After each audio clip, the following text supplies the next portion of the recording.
Okay, mga bata, magandang araw sa inyong lahat.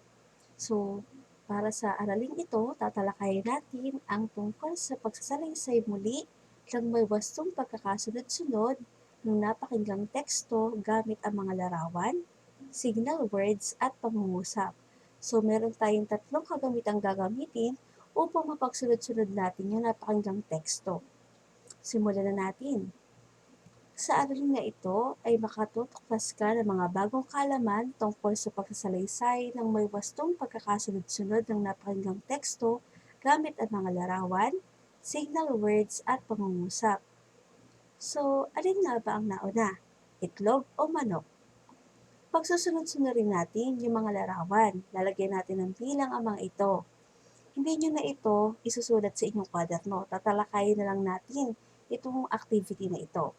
So kung inyo mapapansin, sabi dito, isaayos yung larawan ayon sa pagkakasunod-sunod na anyo ng siklo ng manok. Ilalagay ang larawan sa bawat kahon. So tatalakayin na lang natin ito ha. Pili lang ako ng color ng pen. So dito, kung inyo makikita, meron tayo ditong sisiw. Meron ditong napisang itlog, dito ay merong isang manok, at meron naman ditong itlog. So, sa pag-aanalisa, batay sa inyong obserbasyon, alin kaya sa kanilang apat ang dapat na mauna? So, tama. Dapat ay mauuna ang itlog. Diyan magsisimula ang siklo ng manok. Pagkatapos ay mapipisa yung itlog.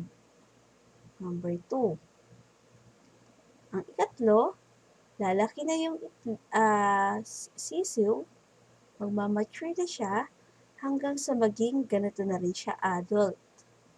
Magiging matanda na rin yung itlog kanina, yung sisiw. Ayan. Yan yung pagkakasunod-sunod batay sa larawan. So, sabi natin dito, pwede natin pagsunod-sunodin yung napakinggan teksto gamit yung larawan. Pwede rin tayong gumamit ng mga signal words at pangungusap. So, ano nga ba yung mga signal words? So, mamaya, tatalakayin natin yan. So, dito muna tayo sa ikalawang gawain. Paano to? Basahin ang maikling kwento at pagsunod-sunodin ang mga pangyayari gamit ang mga larawan. Lalagyan ng bilang 1 hanggang 4. Ang kwentong ito ay pinamagatang Ang Sabado ni Von ni Maria Hazel J. Derla. Isang Sabado ng umaga, maagang gumising si Von. Kinuha niya ang kanyang backpack pati na rin ang kanyang pangawil at ang latang inihanda niya noong nakaraang gabi. Pumunta siya sa hardin sa likod ng bahay at tuwang-tuwa nang makakita ng mga matatabang bulati. Ngayon handa na siya. Pasipol-sipol siya habang naglalakad papunta sa ilog na hindi naman kalayuan sa kanila. Pagdating sa tabing ilog, humanap siya ng malilim na lugar at inihanda ang kanyang pangawil at naglagay ng isang bulate rito. Naupo sa tabing ilog at inihagis ang kanyang pangawil at tahimik na naghintay. Nang hindi nagtagal, gumalaw ang kanyang pangawil at dali-dalang tumayo sa kanyang kinauupuan upang hilahin ito.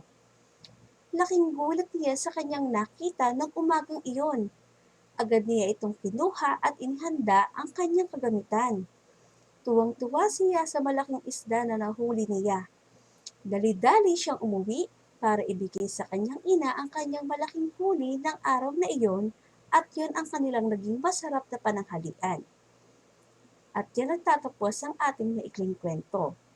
Para sa gawain sa pagkatuto bilang 1, ayon sa panuto, pagsunod-sunodin daw yung mga larawan at lagyan daw ito ng bilang 1 hanggang bilang 4. So, pili lang ulit tayo ng color ng ating pen para higit nyo itong makita. Parang malabo yata. Ito na lang blue. Yan. Yan. So, meron ulit tayong larawan dito. Yung unang larawan ay nagpapakita ng isang bata, ito si Von, na namimingwit doon sa ilog. Ang ikalawang larawan ay si Von na naglalakad na may dalang pangawil. So ano ba yung pangawil? Ito yung panghuli ng ating isda. Pangawil ang tawag dyan. So naglalakad si Von papunta pa lang sa ilog. Ang ikatlong larawan naman ay nagpapakita na isang bata na may hawak na isda. So may huli na si Von isda. At yung ika-apat ay si Von na inilalagay yung bulati sa pangawil. So, batay sa pag-aanalisa o batay sa inyong pag-oobserba sa mga larawan, alin kaya sa palagay ninyo yung naunang pangyayari? Ito kaya? Ito? Ito kaya? O ito? So, tama. Mauuna ito. Si Von na pupunta pa lamang sa ilog. Hawak-hawak ang kanyang pangawil. Sunod, pagdating niya sa ilog, naglagay siya ng bulati sa pangawil. At saka siya nanghuli ng isda. And after that, umuwi siyang masayang-masaya habang bitbit ang huli niyang isda. So, yan yung paraan kung paano tayo makapagsusunod-sunod ng napakinggang teksto. Gumagamit tayo ng larawan.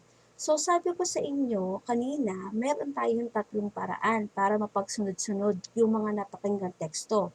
Una, yung paggamit ng larawan. At yung ikalawa naman ay yung paggamit ng signal words. So, ano ba yung signal words? So, ito yon. Ang mga pangyayari o mga hakbang ay inaayos ng may pagkakasunod-sunod ayon sa panahon. Sumusunod ang kahalagahan ng isang ideya, gawain o pangyayari sa isang kwento, isang recipe sa paggawa ng lutuin o sa isang hulwaran ng pagsasaayos. Ang halimbawa ng mga salitang nagpapahiwatig ng isang hulwaran ng pagkakasunod-sunod ay, so ito mga bata, yung tinatawag nating signal words. Bakit kaya tinawag na signal words? Signal. So, ibig sabihin ito hudyat. Hudyat na magpapahiwatig na ito yung pagkakasunod-sunod ng pangyari. So, kayo naman ay pamilyar dito sa mga salitang ito, pero hindi nyo lang siguro alam na signal words pala ang tawag sa kanila. So, una ay itong una, pangalawa. May nakikita rin tayo sa mga talata o sa mga kwentong binabasa na sumunod, pagkatapos, nang malaunan, nagsimula, unang-una, at sa wakas, ang pinakahuli at pinakamahalaga. So mga bata, ito ay ilan lamang sa mga signal words na ginagamit sa mga maiikling kwento. Minsan ginagamit din ito sabi nga, sa recipe, sa paggawa ng lutuin, o kaya doon sa mga gawain na pangyayari sa isang kwento o sa isang hulwaran ng pagsasaayos o yung mga procedures. So papakitaan ko kayo ng mga halimbawa nito. So doon muna tayo sa paggamit ng mga pagkakasunod-sunod ng isang napakinggang teksto gamit ang isang recipe sa paggawa ng lutuin. So, ito yung gawain sa pagkatuto bilang 2. Lagyan daw ng bilang 1 hanggang 5 ang sumusunod na pamamaraan ng pagluluto ng banana Q. So, nakatikim na ba kayo ng banana Q? Hindi ba masarap ito? Ito yung saging na may, piniritong saging na nababalutan ng asukal. So, meron ito sa tapat ng ating eskwelahan. So, alam kong pamilyar kayo dito. So, basahin muna natin lahat ng pangusap. Una, tuhugin ang nalutong banana Q sa stick. Talupan ang mga saging. Ilagay ang saging sa kumukulong mantika. Initin ang mantika sa kawali. Ilagay ang asukal para kumapit sa saging. Alin kaya sa palagay ninyo ang unang dapat na pamamaraan sa pagluluto? Okay, so ang una ay yung pagtatalop ng saging. Tatalupan mo rin yung saging. Sunod, iinitin na natin yung mantika sa kawali. And then, ilalagay na natin yung saging sa kumukulong mantika At pagkatapos, pag medyo luto-luto na yung saging, saka nyo naman ilalagay yung asukal para kumapit dun sa saging. And after that, ito yung panghuli, tutuhugin nyo na yung nalutong banana cue sa stick. So, yan yung mga pagkakasunod-sunod sa pamamaraan sa pagluluto ng banana cue. So, ito yung mga sinasabi nila na pwede daw nating pagsunod-sunodin yung napakinggang teksto batay sa pamamaraan o batay sa pangungusap. So, sumunod naman ay gagamitin natin yung signal words. So, basahin natin yung teksto. Mga hakbang at paghahanda sa pagdating ng bagyo. So, ito naman ay tungkol sa paghahanda sa pagdating ng bagyo. Una ay sundan sa radyo o telebisyon ang mahahalagang balita sa pagsama ng panahon. Pangalawa ay mag-imbak ng mga pagkain sa bahay, lalong-lalo na yung mga dilata upang hindi magutom. Pagkatapos ay mag-imbak din ng posporo, kandila, flashlight at baterya na maaaring magamit kung kinakailangan.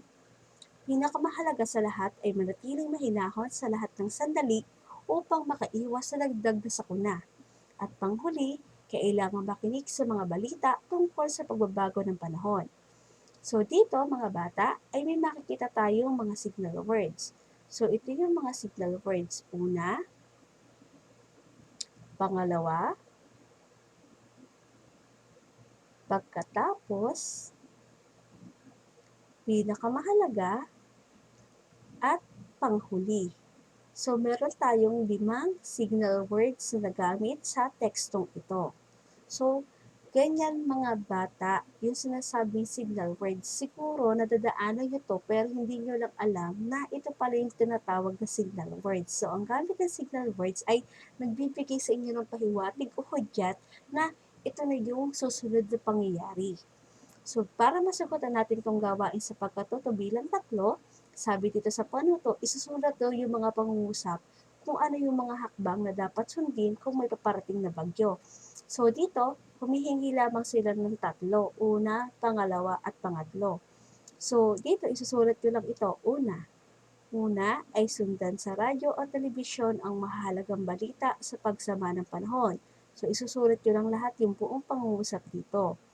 Pangalawa ay mag-imbak ng mga pagkain sa bahay lalong-lalo na yung mga dilata upang hindi magutom. So, yun yung pangalawa dito. Buong sentence na iyon ay isusulat dito. At yung pangatlo, so ano yung sunod sa pangalawa? Yung pagkatapos. Pagkatapos ay mag-imbak din ng posporo, kandila, flashlight at baterya na maaaring magamit kung kinakailangan. Bakit 3 lang? Kasi 3 lang naman kasi yung hinihingi na pangungusap o hakbang dito. So, pero dito, sa teksto, meron tayong 5 signal words na ginamit. So, ganyan mga bata, yung paraan, mga pamamaraan sa pagsunod-sunod ng mga pangyayari sa napakinggan nating teksto. Maaari tayong gumamit ng larawan, gaya nito, maaari tayong gumamit ng mga pamamaraan o yung mga pangungusap, gaya sa pamamaraan ng pagluluto at saka yung paggamit ng mga signal words. So sa araw na to, hindi ko na ito pinasagutan sa inyo. Hindi ko na po sasagutan kasi sinagutan natin to ng orally. So, aaralin na lang ulit at isulat nyo na lang to, itong tandaan sa inyong kwaderno o notebook. Para pag tinanong ulit kayo, ano-ano yung mga signal words na ginagamit natin. So, alam nyo na yun yung una, pangalawa, sumunod, pagkatapos, ng malaunan, nagsimula, unang-una, at sa wakas, ang pinakauli at pinakamahalaga. So, I hope na may natutunan na ulit kayong bago sa ating aralin. Yung susunod na aralin, yung pang week 4, gusto ko aralin nyo yan, mag-advance study kayo para sa susunod, alam niyo na yung susunod nating gagawin. Ano? So, I hope na may natutunan ulit kayong bago.